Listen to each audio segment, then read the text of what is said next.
¿Qué pasaría si el Capitán América no fuera solo un mito, sino una realidad oculta tras un telón de acero?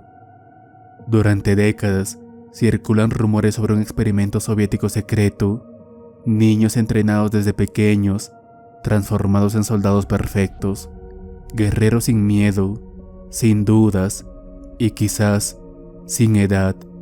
Algunos dicen que fueron eliminados, otros que aún caminan entre nosotros, esperando su momento. Esta historia me la contó uno de los instructores de nuestra unidad de defensa civil cuando aún era un estudiante. Era un hombre mayor, extremadamente inteligente para ser militar, ni siquiera decía groserías. Más tarde, supe que había sido miembro del comité. Bueno, de esos de los que dicen que no hay exmiembros, pero ese no es el punto. Un día, mientras hablábamos sobre soldados niños del pasado y del presente, mencionamos a los jóvenes héroes pioneros, los voluntarios de Transnistria y los valientes jóvenes que murieron en la Casa Blanca de Moscú en 1993, defendiendo sus ideales junto a los adultos. Entonces, él dijo que los adolescentes que murieron ahí no eran jóvenes comunes y corrientes. No entendía a qué se refería, así que simplemente le pregunté quiénes eran. Para mí, él era como un gran guardián de los secretos terribles de una era pasada. Fue él quien me habló del tanque 1K-17, la ametralladora Korobov de 3 cañones, las pistolas láser diseñadas para los cosmonautas y muchas otras cosas. Secretos soviéticos que hoy en día se conocen más, pero que en ese entonces seguían ocultos. Cuando le hice la pregunta, su expresión se volvió sombría. Miró por la ventana del aula de seguridad en la que estábamos los dos. Me había quedado después de clases ayudándolo con el inventario. Se quedó ahí, mirando el cielo nocturno, cubierto de nubes negras y grises. De repente, sacó un cigarro y lo encendió. Nunca lo había visto fumar antes, jamás. Él no era así. Bueno, creo que te lo contaré. Te conozco desde hace tiempo. Eres una persona confiable, dijo cerrando la puerta del aula con firmeza. Pero eso sí, no se lo digas a nadie. No diré nada, le aseguré. Me hizo levantar la mano derecha y jurar, por mi honor de pionero, que jamás lo revelaría, que mi honor quedaría manchado si rompía mi promesa. Volví a jurarlo. Así me gusta, sonrió apagando su cigarrillo, pero su expresión seguía sombría. Luego bajó la voz hasta un susurro. Había cadáveres ahí. ¿Cadáveres? ¿A qué te refieres? Bueno, eran chicos como tú. También habían algunas chicas. Los entrenaban desde niños para servir a la madre patria. ¿Eran pioneros? No exactamente. Vamos por partes. Todo comenzó bajo Stalin, antes de la guerra. ¿Conoces a Bekhterev? Le dije que no. Lee sobre él cuando crezcas. Era un científico que estudiaba el cerebro. ¿Sabes cómo murió? Dicen que el NKVD lo envenenó en 1927. Sí, eso dicen, pero no tienes idea de cuánto mienten. La verdad es que no murió entonces. Según él, escenificaron su muerte y lo llevaron a una ciudad científica secreta en los Urales, de esas con guardias armados en cada entrada y salida. Algo muy importante debía haber ahí para necesitar tanta seguridad. ¿Por qué lo llevaron allí? Bueno, porque descubrió algo que nadie debía saber, un secreto militar, algo increíblemente secreto. ¿Pero qué descubrió? Bueno, digamos que te doy una ametralladora y te pongo contra soldados adultos, entrenados y expertos en combate, hombres que pueden adaptarse a cualquier escenario y son mejores que tú. ¿Sobrevivirías? No, respondí. Exacto, dijo él, mirándome fijamente. No durarías ni un minuto. Pero Bechterev descubrió cómo modificar el cerebro y el cuerpo para que alguien como tú pudiera sobrevivir. Su método permitía procesar información a una velocidad sobrehumana, aprender en un día lo que un soldado tardaría años en dominar, controlar el cuerpo a voluntad, incluso detener la propia sangre con la mente. Para alguien así, el mundo se movería en cámara lenta. Tragué saliva, pero había un problema. Solo funcionaba con niños, especialmente en adolescentes. Sus cerebros aún eran maleables. En adultos, los experimentos solo producían desechos sin vida. ¿Eso es real?, pregunté. Por supuesto que es real. Stalin lo supo y ordenó la creación del Departamento K dentro del NKVD. A finales de los años 30, comenzaron a reclutar pioneros y miembros del Komsomol de toda la Unión Soviética. Se les administraban drogas especiales, se les entrenaba, se les enseñaba a matar. Para mayor secreto, no usaban sus nombres, cada uno recibía un número como K410, K512. Los probaron en batalla por primera vez contra los japoneses en Khalkhin Gol y luego en la guerra de invierno contra Finlandia. Eran implacables. Contra fuerzas 4 veces más grandes, lograban la victoria. Y entonces llegó la Gran Guerra Patria. El enemigo atacó de forma brutal y muchos de ellos murieron. Pero por cada uno que caía, se llevaban a cientos de alemanes con ellos. Pronto, los nazis aprendieron a eliminarlos con artillería y bombardeos. El Departamento K tuvo que expandirse. Ya no solo reclutaban jóvenes de 14 o 16 años. Durante la guerra, empezaron a tomar niños de 12 e incluso menores. Dime, ¿los pioneros héroes también eran del Departamento K? No lo sé. Quizá sí, quizá no. Quizá algunos lo eran y otros no. La verdad quiero creer que no, que lo suyo fue puro idealismo, pero la realidad apunta a otra cosa.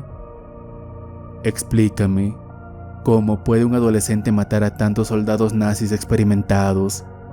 ¿Cómo puede una niña de 9 años sobrevivir a su propia ejecución y escapar? ¿Y qué pasó con ellos después de la guerra? El instructor sonrió levemente.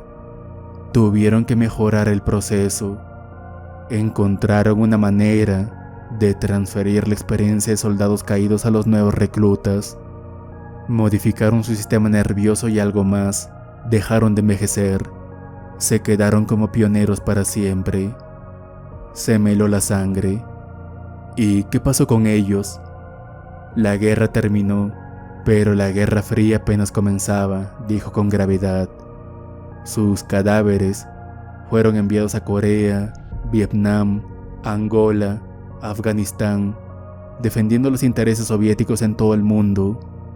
Para entonces, ya habían creado una tercera generación. No conocían el miedo ni la traición. No podían rebelarse ni volverse locos.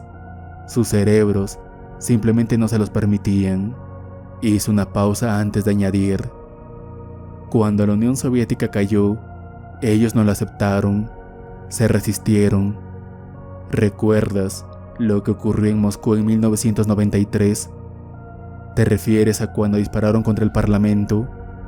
No contra el Parlamento, contra el Soviet Supremo. Ahora dicen que fue una masacre, Pero lo cierto es que no hubo bajas del lado militar, porque ellos estaban allí. No, muchacho, Yeltsin era un bastardo, sin duda, pero no un maníaco. No quería sangre por el simple hecho de verla correr.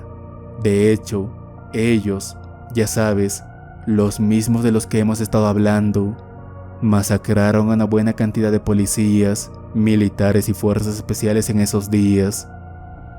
Los generales que traicionaron y se pasaron al lado de Yeltsin fueron los que informaron sobre quiénes estaban dentro del Soviet Supremo, y cuando se dio cuenta de a quiénes tenía en contra, se asustó.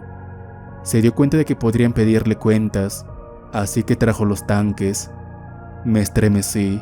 ¿Y existen aún? Pregunté con un hilo de voz. Si los de la segunda y tercera generación no envejecen, entonces, técnicamente, todavía deberían estar por ahí, ¿no? El instructor suspiró, pero esta vez su mirada era amarga, como si lo que estaba a punto de decir le pesara el alma. Después del 93, Yeltsin ordenó exterminarlos a todos. Sentí un escalofrío recorrer mi espalda. Enviaron a Laodón, a los Alfa, y los cazaron. Los fusilaron en todo el país. Hubo un silencio tenso. Luego bajó la voz y sus palabras se deslizaron en el aire como un susurro prohibido. Pero hay una posibilidad de que no hayan logrado acabar con todos. Se inclinó aún más, como si temiera que alguien pudiera escucharlo incluso en esa aula vacía.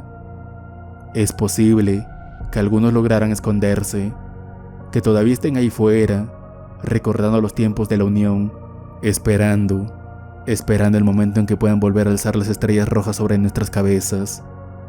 No dijo más, solo me miró, como si quisiera grabar sus palabras en mi mente para siempre. Esa conversación se quedó conmigo. A pesar de que terminé la escuela, dejé la unidad de defensa civil por mi edad y luego entré en la universidad, nunca lo olvidé.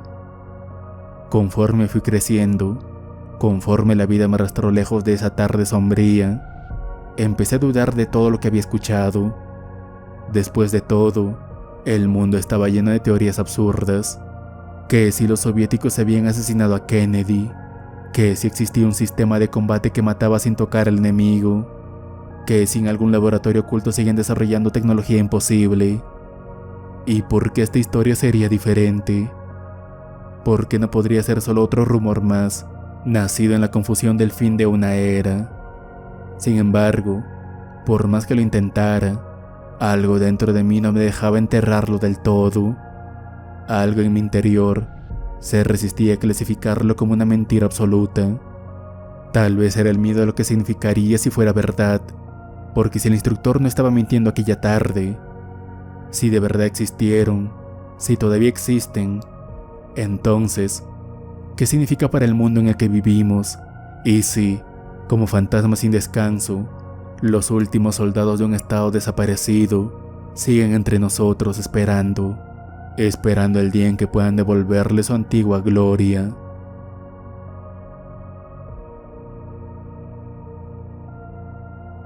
Zinaida Pornova fue una partisana soviética que se unió a la resistencia a los 15 años en Bielorrusia. Comenzó como exploradora y luego realizó sabotajes, destacando por envenenar a más de 100 oficiales nazis. Capturada e interrogada, logró arrebatar un arma y matar a su interrogador y a 2 soldados antes de ser recapturada. Fue ejecutada en 1944, a los 17 años. Lenia Golikov fue un partisano soviético que comenzó a luchar contra los nazis a los 15 años en la región de Novgorod. Saboteó trenes, puentes y convoyes enemigos, pero su mayor hazaña fue destruir un vehículo alemán con documentos secretos, ayudando a la inteligencia soviética. Fue emboscado y murió en combate en 1943, a los 16 años. Valia Kotick fue considerado el partisano más joven de todos. A los 12 años, comenzó a recopilar información y a realizar sabotajes contra los nazis en Ucrania. Colocó explosivos en trenes, atacó guarniciones y participó en la eliminación de oficiales enemigos. Fue herido en combate y murió poco después, a los 14 años. Nadia Botnanova fue una partisana que comenzó a espiar para la resistencia soviética con solo 10 años. Se infiltraba entre los nazis para recopilar información y sabotear sus operaciones. Fue capturada 2 veces. La primera vez escapó, pero la segunda fue condenada a muerte. Milagrosamente, sobrevivió a un fusilamiento y logró ir nuevamente reincorporándose a la resistencia. A día de hoy, se desconoce su destino y fecha de muerte, aunque su valentía la convirtió en una heroína de la lucha contra la ocupación alemana en la Segunda Guerra Mundial.